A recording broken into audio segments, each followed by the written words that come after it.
L'imprimerie est un secteur sensible pour l'environnement et Rémi Courant l'a bien compris. Ce jeune ingénieur de 29 ans a pris le problème à bras-le-corps il y a 5 ans en optimisant dans un premier temps la gestion des déchets au sein de l'imprimerie Courant et Associés à Tignieu-Jamézieux. L'entreprise obtient en 2007 le label Imprime Vert, décerné par la Chambre de métier de l'artisanat de l'Isère, et récompense ainsi une action collective éco-responsable.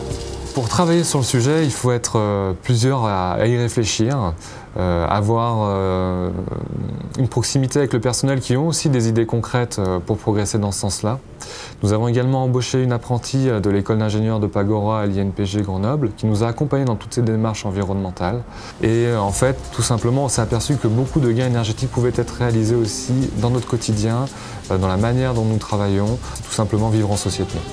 Tout le personnel ainsi que les prestataires se sont mobilisés pour agir également sur la maîtrise de la consommation énergétique. Plan d'éclairage revu en fonction de l'emplacement et l'utilisation des machines, compresseur d'air à vitesse variable en fonction des besoins, astucieuse gestion des rooftops apportant en été l'air frais de la nuit et en hiver le recyclage de la chaleur émise par les machines. Tout ce qui touche à l'environnement aujourd'hui est quand même bien intégré dans les mœurs parce que beaucoup d'employés ont des enfants, ils pensent à l'environnement quotidiennement.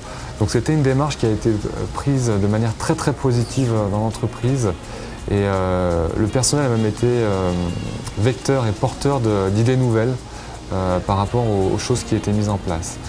Arrêt des postes de travail, des lumières, fermeture des portes. Toutes ces actions ont permis non seulement une réduction sur 3 ans de 30% de la consommation énergétique, mais également l'obtention en 2010 de la certification ISO 14001. Mais l'entreprise ne s'arrête pas en si bon chemin et d'autres actions sont prévues pour la suite. Nous travaillons sur les périphériques, donc dans la manière dont nous achetons notamment la matière. On essaye davantage de consolider nos besoins pour éviter d'avoir trop de transport. On va lancer aussi au niveau commercial des formations au niveau de l'éco-conduite. Donc en fait, on continue à travailler dessus, mais de manière un peu plus indirecte, un peu moins directement sur la production, mais plus sur ce qui tourne autour de l'entreprise.